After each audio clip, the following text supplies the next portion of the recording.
테스트하기 쉬운 코드로 개발하기란 주제로 말씀드리겠습니다. 저는 아까 교원님이 말씀해 주신 것처럼 포블리토라는 서비스를 개발하고 있는데요. 이 서비스는 이오스 블록체인상의 미디어 서비스입니다. 다른 부분은 그냥 넘어가겠습니다.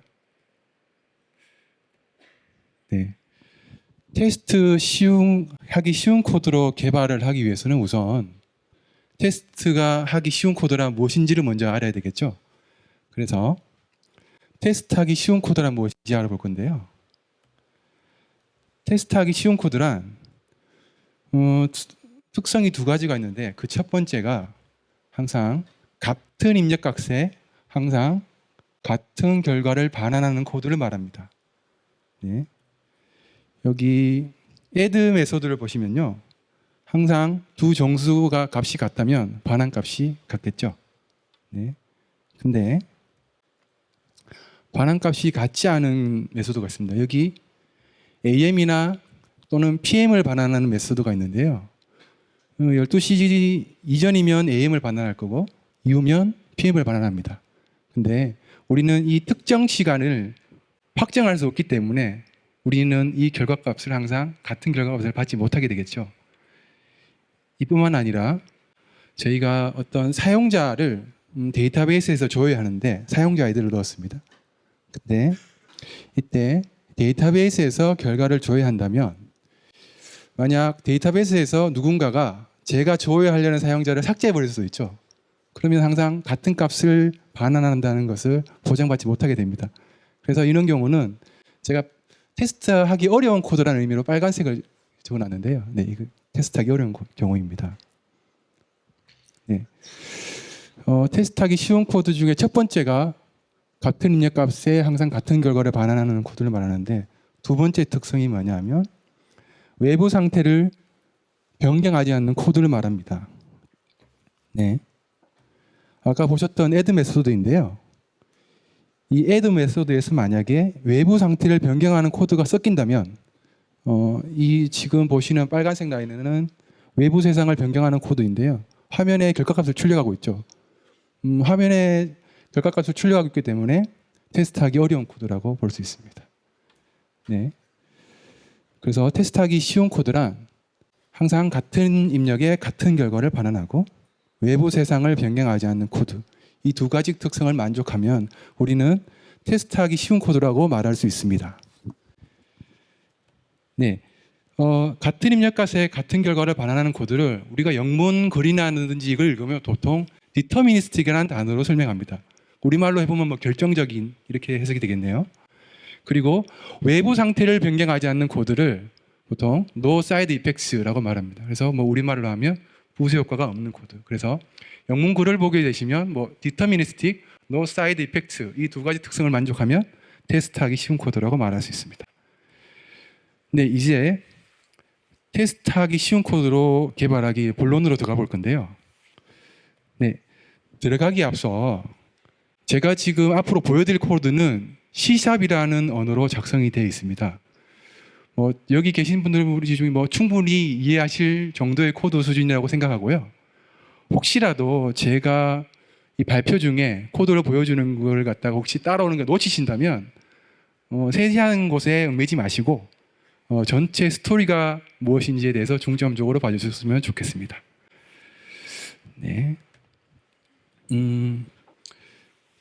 제가 지금 발표를 하면서 예제가 컨퍼런스 등록에 관한 예제인데요. 그 컨퍼런스를 등록하는데 하나의 웹 API 끝점 엔드포인트를 만들 겁니다. 그래서 컨퍼런스 여기 오신 분들 다 등록하셨죠? 이와 비슷한 시나리오가 될 것 같은데요. 사용자 제 마우스가 안 보이시죠?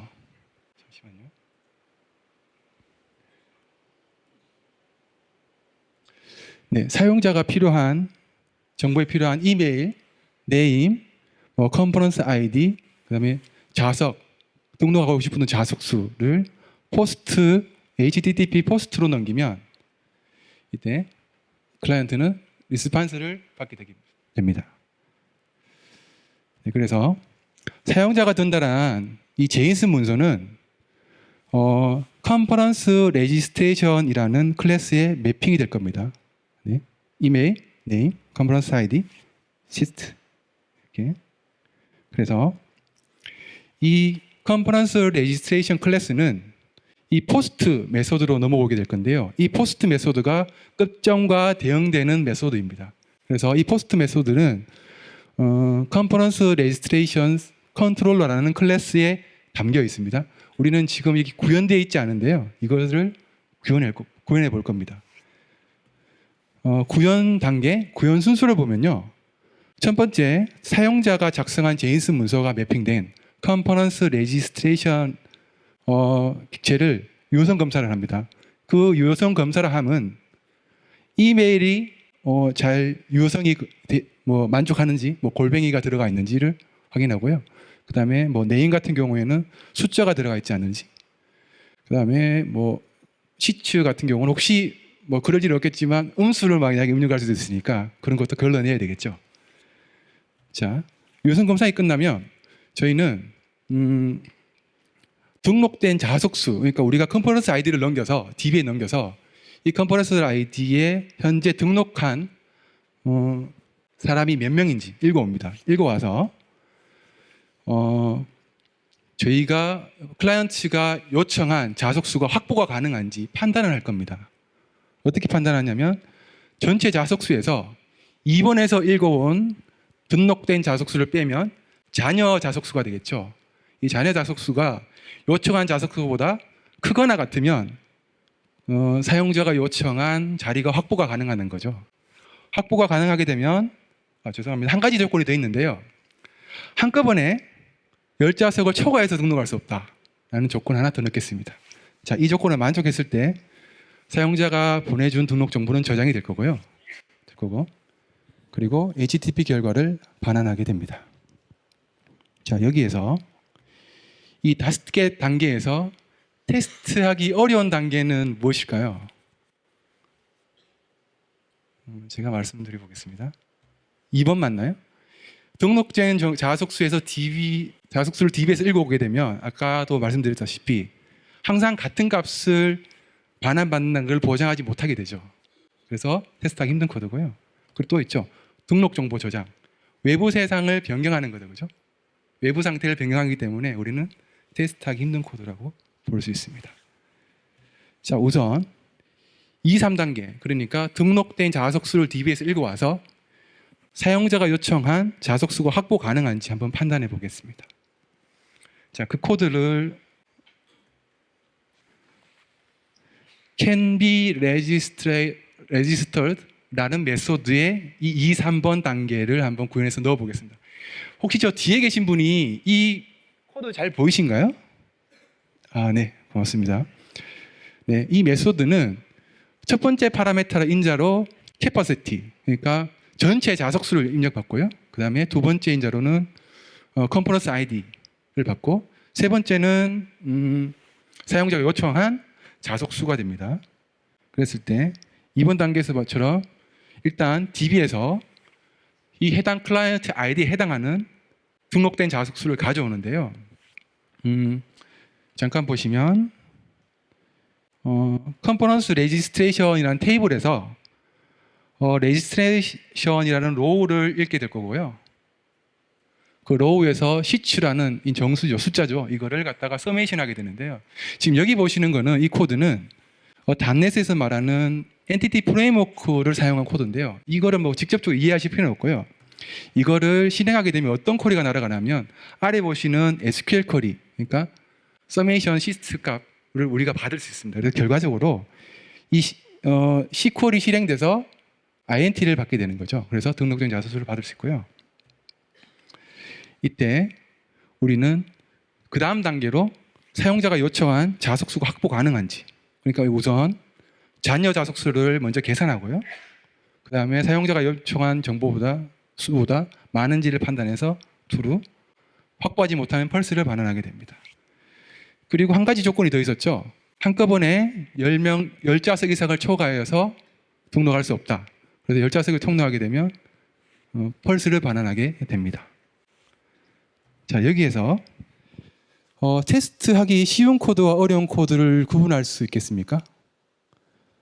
네, 제가 한번 구분해 볼게요. 제가 테스트하기 어려운다는 의미로 빨간색 테두리를 쳤습니다. 테스트하기 어렵죠. 왜냐하면 DB는 항상 우리가 값을 가져올 때 항상 같은 값을 반환한다는 것을 보장하지 못하죠. 그렇다면 나머지 코드는 어떨까요? 테스트하기 쉬운 코드라고 말할 수 있죠. 항상. 그죠? 그래서 테스트하기 쉬운 코드라는 의미에서 제가 녹색 사각형을 쳤습니다.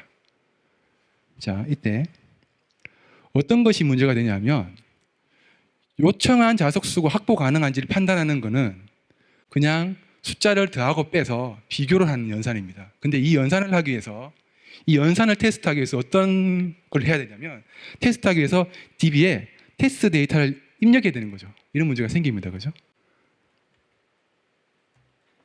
그 문제는 왜 그러냐면 이 can be registered라는 메소드가 테스트하기 쉬운 코드도 있지만 이 빨간색 사각형처럼 테스트하기 어려운 코드도 포함하고 있죠.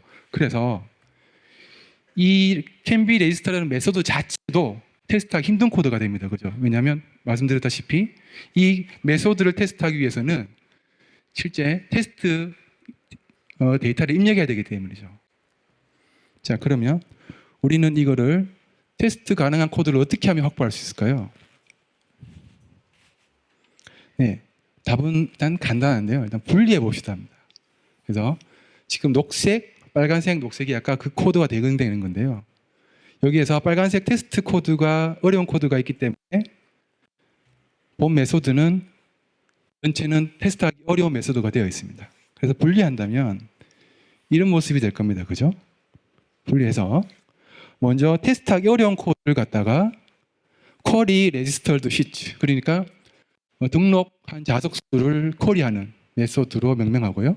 그리고 아까 전에 보셨던 쿼리가 아니고 그 코드를 여기에다 옮겨 놓습니다. 옮겨 놓고요. 그리고 can be registered는 아까 좀 전에 보셨던 테스트하기 어려운 코드가 빠져 있죠. 빠져 있는 대신 이 메소드에서는 기등록된 자석수를 알아야 되겠죠. 그래서 그거를 파라메타로 입력받고 있습니다. 그죠? 파라메타 입력받아서 아까 보처럼 전체 자석수에서 빼서 잔여 자석수를 확인할 수 있습니다. 그래서 query registered sheet라는 이 메소드는 어떤 클래스에 담을 거냐면 conference repository라는 클래스에 일단 담아 놓겠습니다. 담아 놓고요.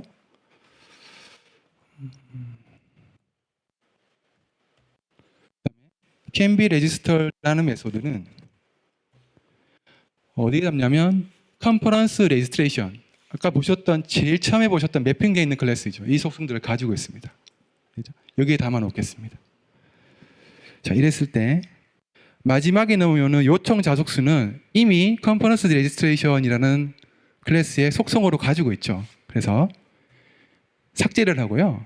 삭제를 하고 이 인자를 사용하고 있는 로컬 변수를 인자를 사용하고 있는 변수를 이렇게 고쳐줍니다. 자, 여기까지 잠깐 정리해 보겠습니다. 저희가 테스트하기 쉬운 코드란 두 가지 속성을 가지고 있다고 그랬죠. 항상 같은 결과를 반환하고 그 다음에 외부 상태를 변경하지 않는다고 말했습니다. 그리고 테스트하기 쉬운 코드로 개발하기 첫 번째 방법을 알아봤는데요. 첫 번째 방법은 테스트하기 쉬운 코드와 어려운 코드를 분리한다는 것이었습니다. 자, 그러면 앞으로 두 가지 방법을 더 알아보게 될 건데요. 그 두 가지 방법 중에 방법 2는 뭐냐면 두 분류, 즉 테스트하기 어려운 코드와 쉬운 코드는 어느 지점에서 만나야 되는가를 알아볼 건데요. 우선 이걸 알아보기 전에 저희가 지금 TDD 테스트에 관한 컨퍼런스니까 일단 TDD 맛보기라고 해서 한번 잠깐 살펴보겠습니다. 제 발표 이후에 아마 이 TDD에 대해서 아마 많은 말씀이 있으실 건데요. 저는 일단 간단하게 한번 살펴보겠습니다. 우선 이전에 봤던 코드는 일단 구현이 안 됐다고 생각하시고요. 다시 컨퍼런스 등록하기 단계를 한번 볼게요. 그러면 5단계가 됐죠.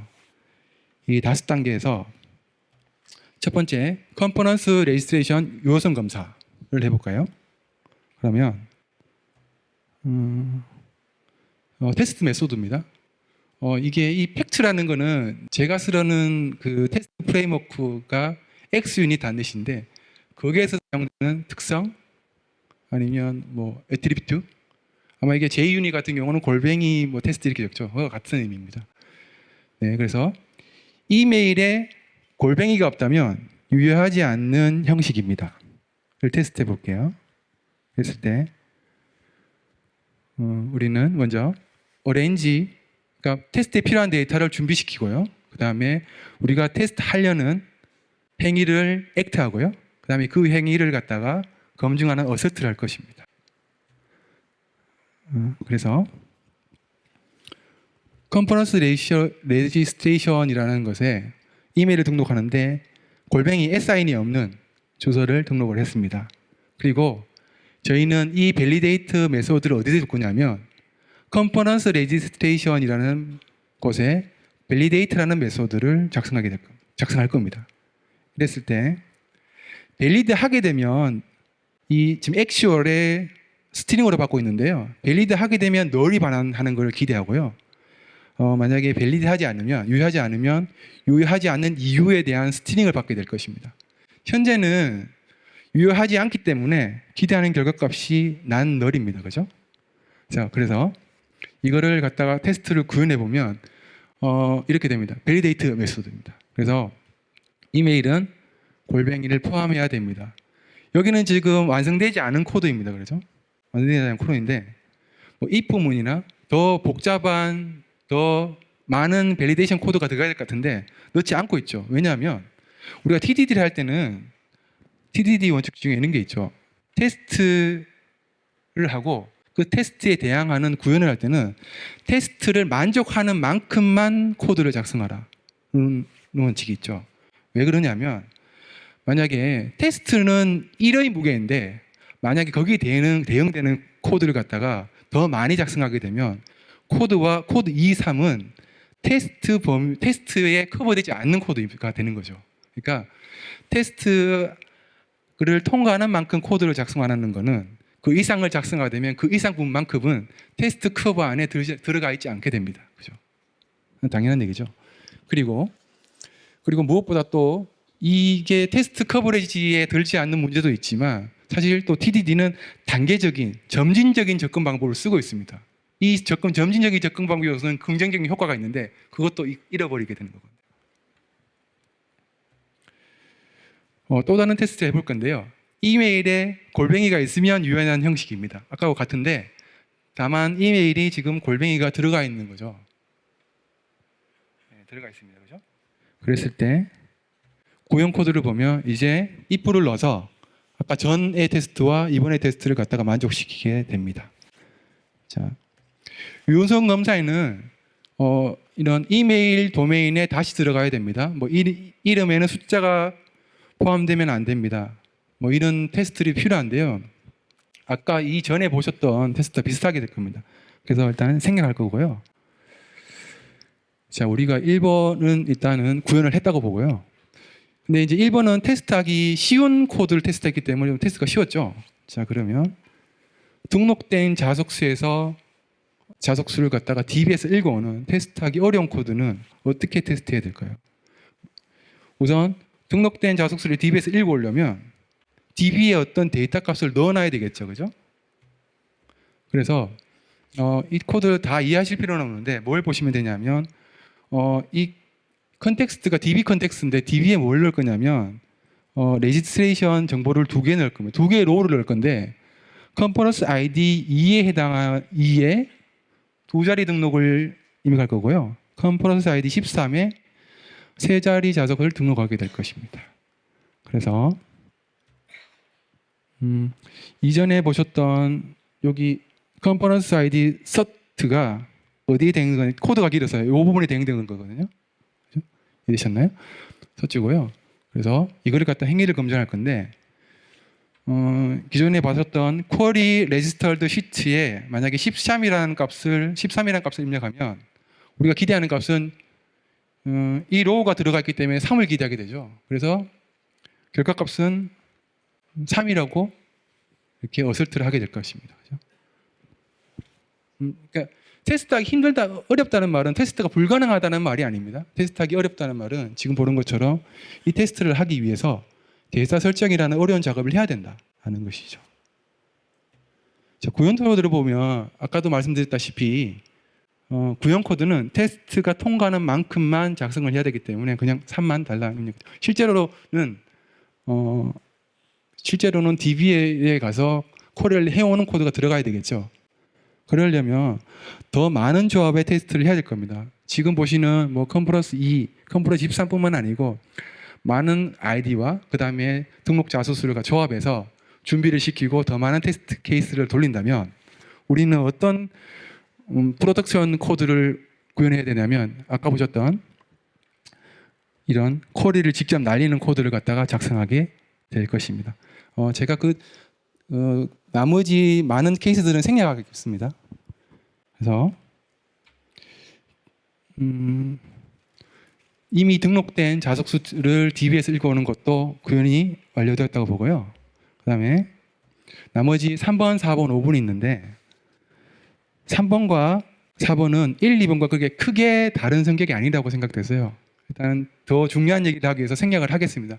예, 구현이 됐다고 보고 다만 전체적인 이 구현 코드가 어디 클래스에 속했는지 일단 한번 짚고 넘어가겠습니다. 첫 번째 뭐였냐면 사용자가 전달한 컨퍼런스 레지스트레이션이라는 객체의 요성 검사였죠. 요성 검사는 컨퍼런스 레지스트레이션이라는 밸리데이트라는 메소드에서 구현을 했고요. 그 다음에 등록된 자숙수를 가져오는 것은 컨퍼런스 리파지토리의 쿼리 레지스터드 스위치라는 메소드에서 구현되어 있습니다. 그래서 이 메소드는 테스트하기 힘들다는 의미에서 빨간색 박스가 쳐져 있고요. 이전에 보셨던 밸리데이트는 녹색 박스가 쳐져 있습니다.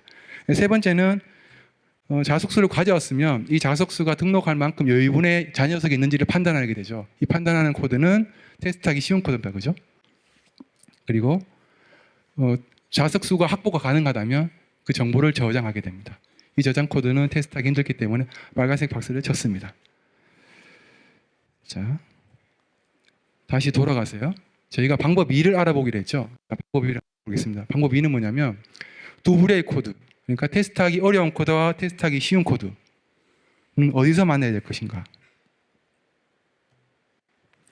어디서 만나야 되냐면요. 우선 메소드가 하나 있습니다.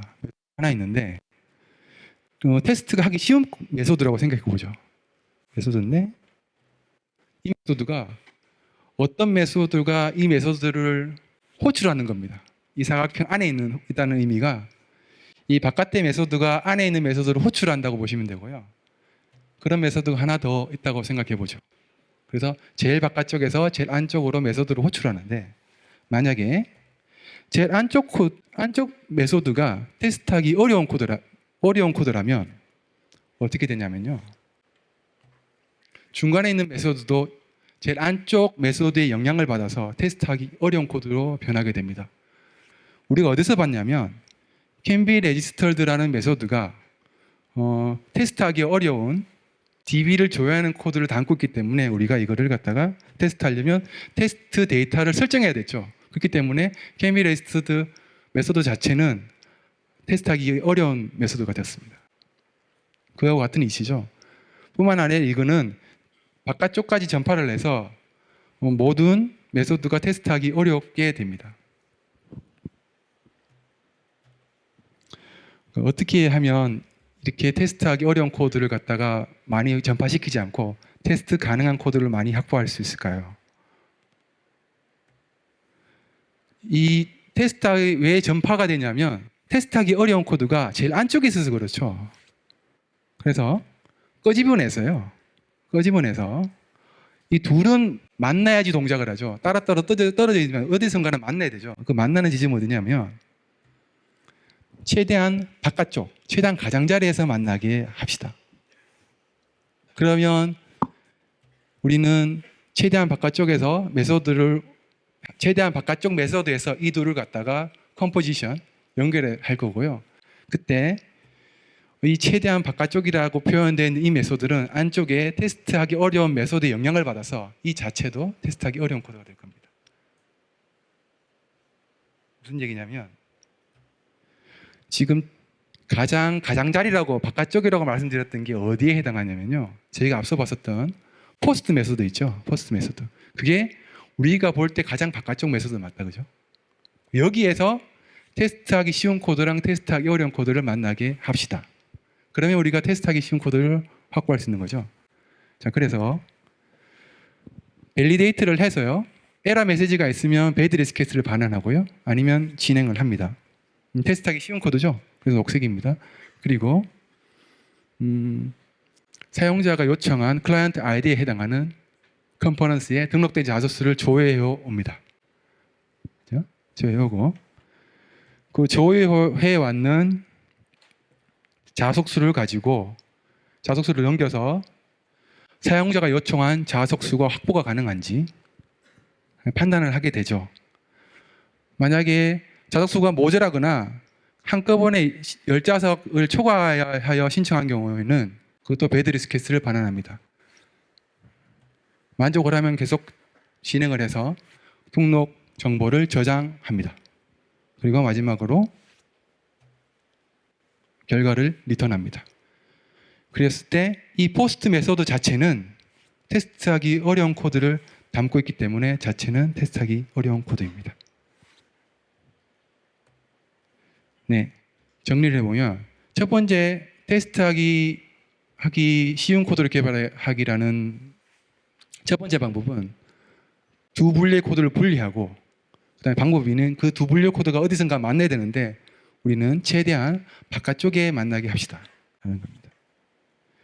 네, 최대한 바깥쪽이라는 말은 무조건적인 의미가 아닙니다. 그러니까 무조건 바깥쪽에 위치해야 된다 이런 의미는 아닙니다. 예를 들어서 저희가 로깅을 하는데 항상 아까 보셨던 포스트 메서드처럼 바깥쪽에서만 로깅을 해야 된다. 그건 말이 안 되죠.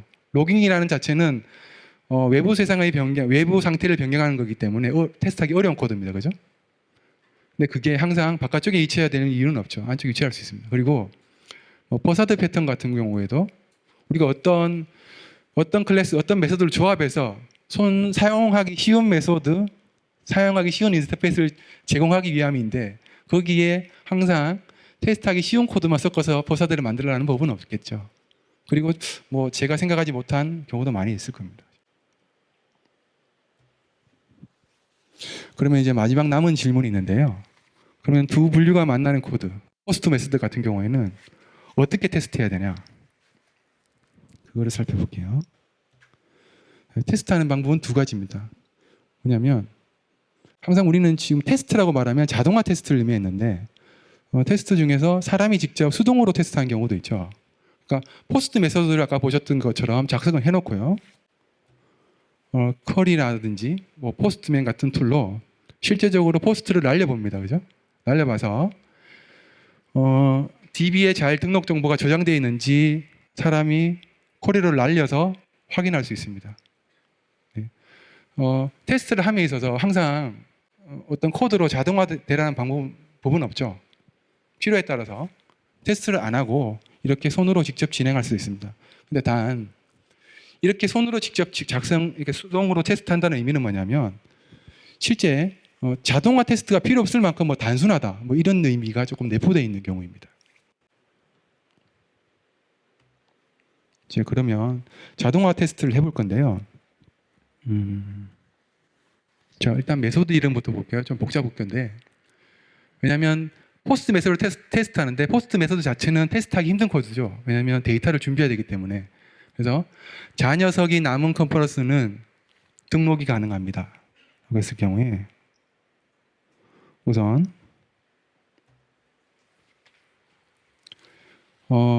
테스트 대상이 되는 컴포넌스 레지스트레이션스 컨트롤러의 인스턴스를 만들고요. 그 다음에 사용자 요청을 만듭니다. 사용자는 13번 아이디의 컴포넌스에 갖다가 자석 두 개를 갖다 요청하고 있습니다.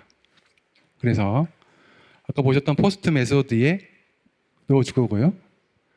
자, 여기서 이 포스트 메소드가 잘 동작하는지는 우선 OK를 반환해야 되는데 OK를 반환하게 되면 이 액션 리절트가 실제적인 타입이 OK 오브젝트 리절트를 반환하게 되면 200이 반환하는 걸 테스트하는 거죠. 하는 건데 뭐 자세하게 할 필요가 없고요. 그걸 일단 테스트하고 그 다음에 해야 되는 일은 200을 반환했다면 사용자가 보내는 이 정보가 DB에 DB에 저장되어 있는지를 갖다 확인해야 되겠죠. 그래서 그 확인하는 코드가 이렇게 들어와 있습니다. 자, 이랬을 때 만약에 우리가 포스트 메소드를 갖다가 작성이 안 돼 있고 지금 작성한다고 생각하시면 우선 앞에 있는 걸 싹 지우고요. 테스트가 통과하는 코드만 남겨볼게요. 그러면 무조건적으로 저장을 해서 OK를 반환하면 되죠. 그죠? 그렇습니다. 그죠? 이게 문제가 아니라 이럴 경우에는 테스트 케이스를 더 추가해서 우리가 원하는 구현 방향을 이끌어갈 수 있는데 문제는 뭐냐면 우리는 이미 앞에서 컴포넌트 리파지토리를 구현을 해놨는데 만약에 누군가가 저 구현하는 클래스를 쓰지 않고 직접 포스트 메소드에 대해서 사용자가 등록 정보를 갖다가 보내준 등록 정보를 저장하는데 이런 쿼리문을 날리는 코드를 재작성했다면 그거는 문제가 되죠. 그냥 하지 않아야 될 일을 하고 있기 때문에. 그러면 이미 작성된 컴포넌트 리파지토리를 갖다가 사용할 수 있게끔 강제할 수 없을까요? 강제를 했으면 좋겠는데 말이죠. 그래서 지금 앞에서 봤던 디자인론을 할 수 없고요. 여기에서는 테스트를 하게 되면 한 번씩은 들어봤을 겁니다. 테스트 더블 많은 용어가 있을 건데 지금 그냥 모든 걸 통칭해서 그냥 목이라고 부르겠습니다. 그래서 목이 필요한데요. 이 목을 적용하기 위해서는 이음새가 필요합니다. 이음새는 지금 PM이라고 그러는데 어떤 경우를 말하냐면 실제 클래스 대신에 컴포넌트 리파지토리 클래스 대신에 가상의 테스트만을 위한 객체를 모의 객체를 넣어줄 겁니다. 그러려면 이 둘을 갖다가 공통으로 할 수 있는 심 이음새가 필요한데 그게 저희는 지금 보시는 iComponents 리파지토리라는 인터페이스를 만들었습니다. 이음새는 인터페이스 추상 클래스뿐만 아니고 버추얼 메서드 경우도 가능하게 됩니다. 그죠? 그래서 이걸 통칭해서 이음새로 부르고요. 목이라고 얘기하면서 sim이라는 단어를 한번 많이 듣게 될 것입니다. 보셨을 거고요. 그래서 이 sim을 갖다가 도입을 하게 되면 컨트롤러에 이 sim을 갖다가 iComponents 리파지토리를 갖다가 넣어주게 되고요. 그랬을 경우에 이렇게 속성으로 노출되게 됩니다.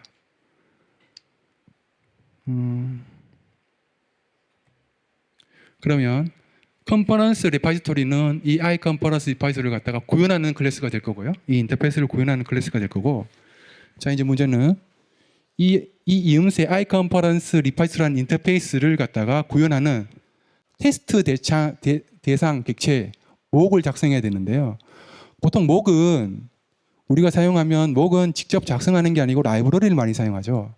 여기에 지금 라이브러리를 사용할 수 없으니까 간단하게 손으로 한번 작성해 보겠습니다.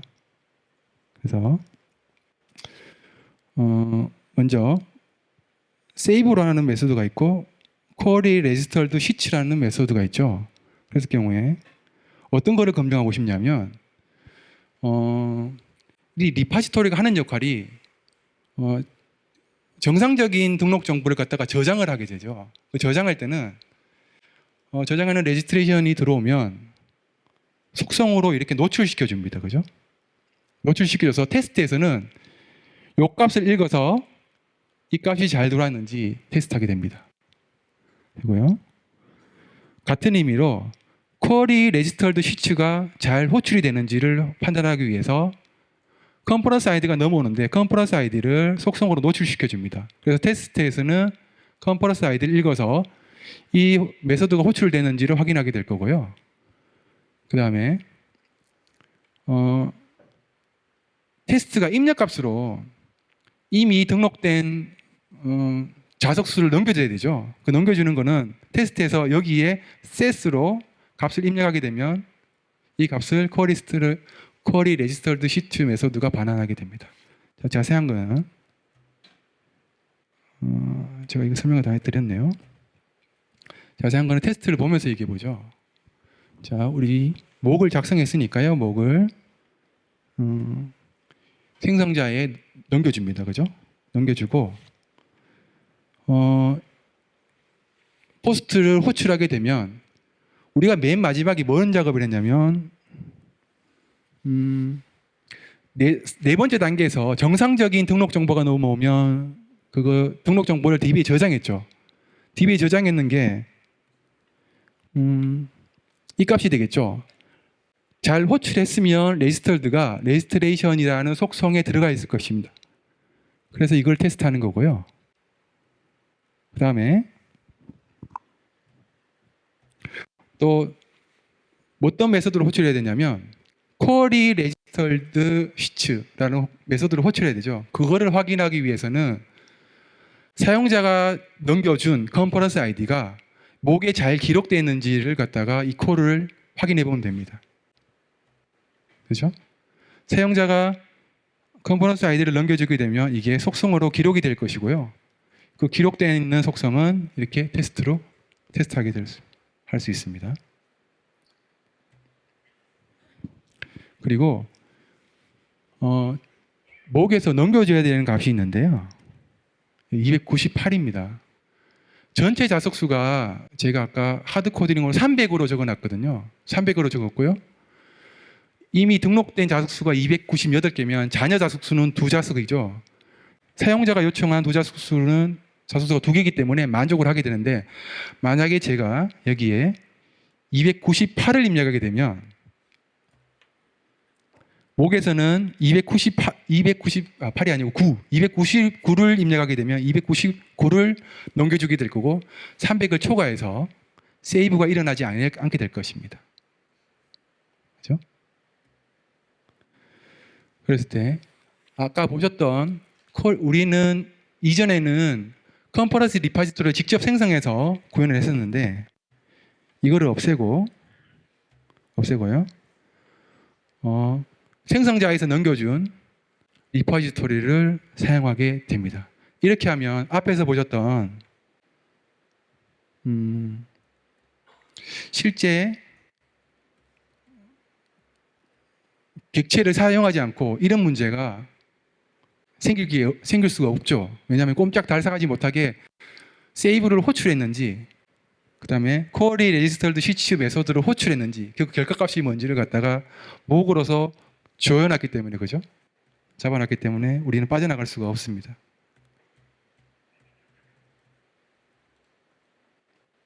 그래서 목을 사용하면 작성된 코드를 사용을 강제할 수 있습니다. 그죠? 컨퍼런스 리파지토리 클래스를 갖다가 사용하게끔 우리는 강제시킬 수 있습니다. 그래서 목 사용이 큰 장점으로 보이지만 생각해 볼 점이 좀 있습니다. 뭐냐면 그 목 사용은 행위 검증으로 대표되고요. 그리고 이전에 보셨던 목 사용을 하지 않고 결과를 검증한 것은 상태 검증으로 대표가 됩니다.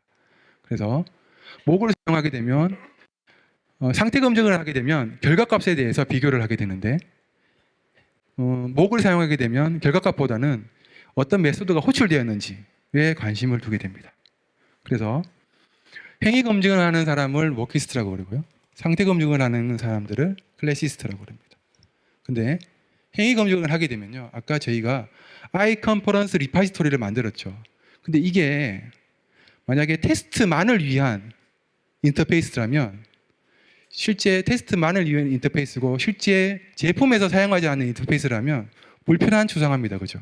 그래서 그런 불필요한 추상화를 유발할 가능성도 많습니다. 상태 검증에는 그럴 필요가 없고요. 그리고 행위 검증에는 C임을 만들고 인터페이스를 만들 수 있기 때문에 구현되지 않은 코드의 의존이 가능합니다.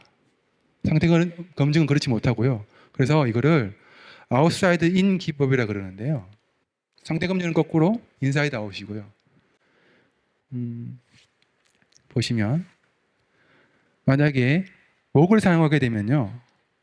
아웃사이드 인이라 그래서 바깥쪽 메소드가 안쪽 메소드를 호출하는데 안쪽 메소드가 구현되지 않더라도 우리는 인터페이스를 만들어 놓고 구현되어 있다고 치고 우리는 테스트를 하고 바깥쪽 매수들을 갖다가 구현할 수 있습니다. 그죠?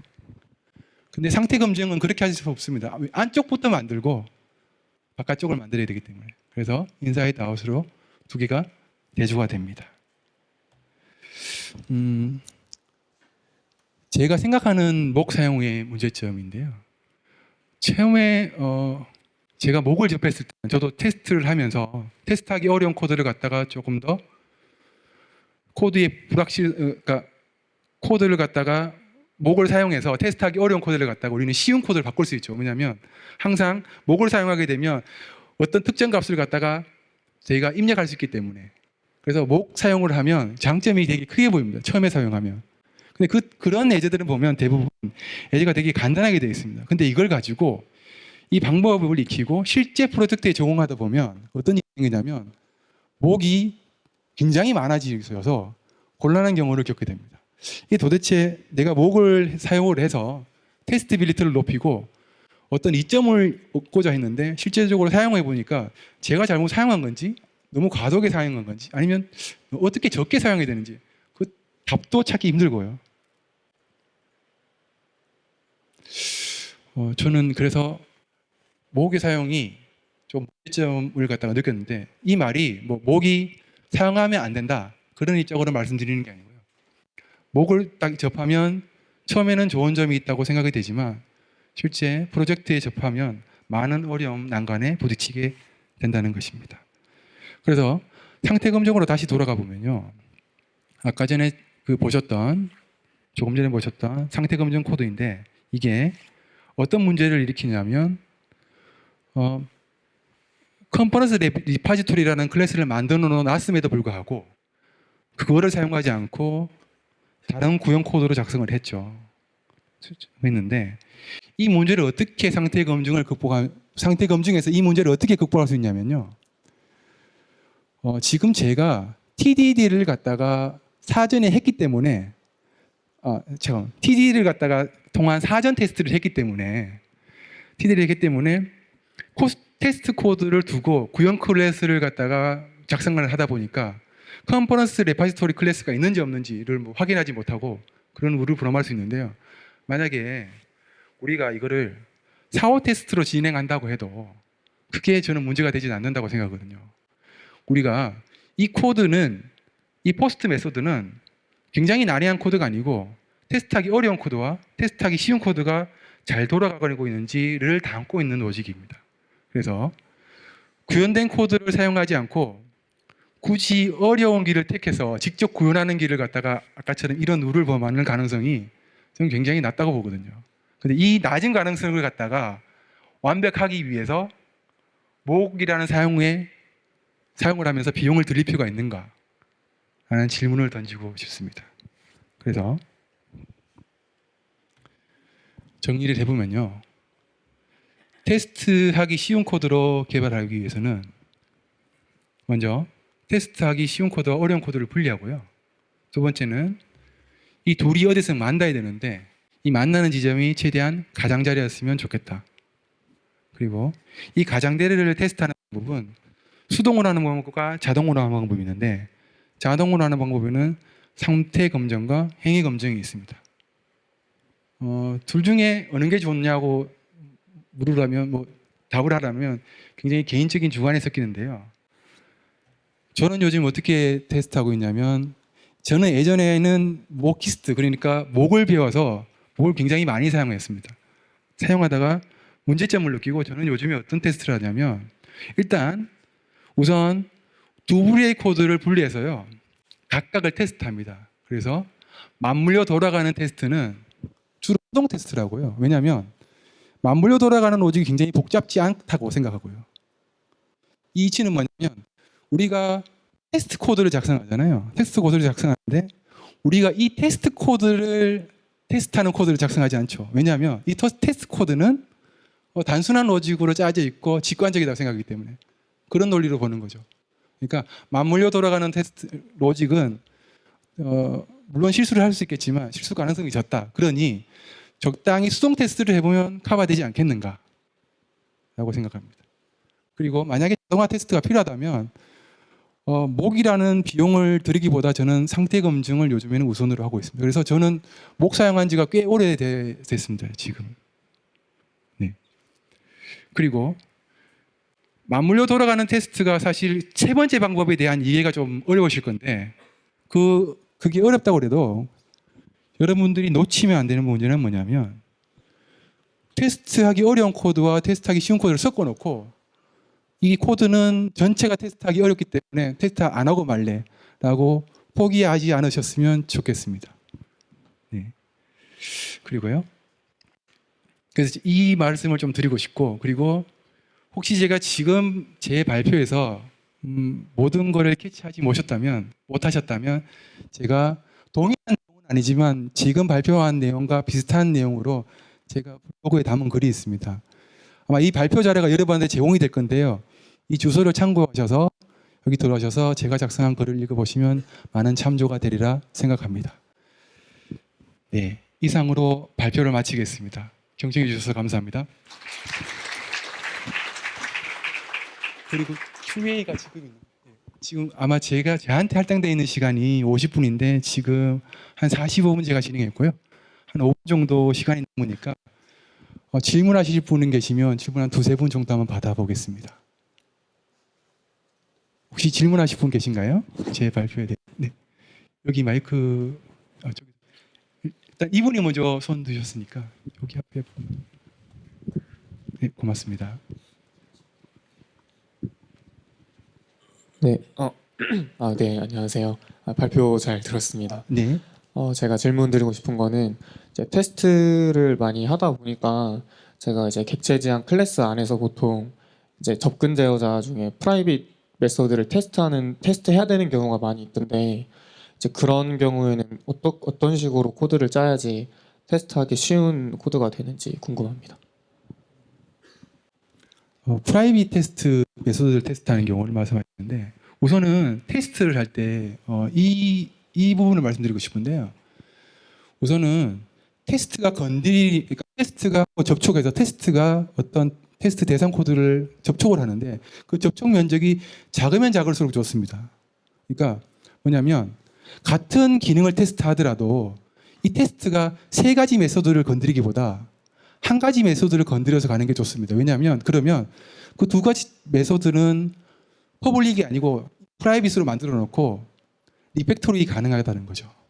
드러내지도 않아도 되는 메소드를 드러내 놓고 그거를 테스트하기 쉽게 하기 위해서 테스트와 접촉을 하게 되면 유연성을 잃어버리게 되는 거거든요. 정답은 없겠습니다만 그렇다고 해서 무조건적으로 막아놓느냐 그건 아닙니다. 우리가 서비스를 개발할 때 메인 메소드가 만약 인터널이면요 모든 게 다 닫힐 수 있습니다. 그렇지 않습니까? 우리가 서비스를 개발할 때 메인 메소드가 퍼블릭이고 모든 메소드가 인터널 프라이빗이라도 서비스로 돌아갑니다. 그러면 어떤 것을 퍼블릭으로 할까요? 라고 했을 때 그거를 고민해 보시면 좋겠습니다. 충분한 답변이 되시는지 모르겠습니다. 네, 네. 네, 저쪽 분. 예, 안녕하세요. 감사합니다. 강연 잘 들었습니다. 하나 궁금한 게 있는데, 지금 방금 하신 설명 같은 경우는 이제, 처음부터 인터페이스 설계하고, 이제 그런 시작했을 때 TDD를 활용해서 개발할 때 많은 도움이 될 거라고 생각을 하는데, 저희 같은 경우는 이제 기존 레거시 코드를 갖다 활용해가지고, 테스트를 좀 주도적으로 개발하려고 하는데, 그런 레거시 코드들에 대해서 이제 개발할 시간이나 그런 것들이 좀 부족하다 보니까 목업을 좀 많이 하는 편이기도 해요. 근데 그런 부분을 갖다가 개발 시간을 좀 한정적이다 보니까 어쩔 수 없이 목업을 하는 부분인데 그런 거를 실제적인 상황에서 어떻게 해결하려고 노력을 하시는지 좀 궁금합니다. 목업을 언제 사용하시나요? 말씀하신.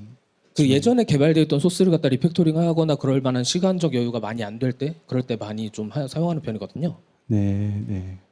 네, 그런 경우는 목업이 반드시 필요한 경우가 되겠죠. 왜냐하면 그게 접촉면에 대한 인터페이스가 정해져 있는 거기 때문에. 네, 말씀하시는 레거시 코드는 우선은 이런 방법이 있겠죠. 최대한 레거시 코드와 결합도를 낮추고요. 그래서 말씀하신 것처럼 인터페이스를 넣고 목업을 할 수 있는 sim을 만들어 놓고 그리고 새로 생성되어 있는 코드에 대해서 테스트 가능하도록 새로 생성되어 있는 코드에 테스트를 가하고요. 최대한 가고 그러면 기존의 테스트는 기존에 있는 코드는 갖다가 어떻게 테스트하느냐?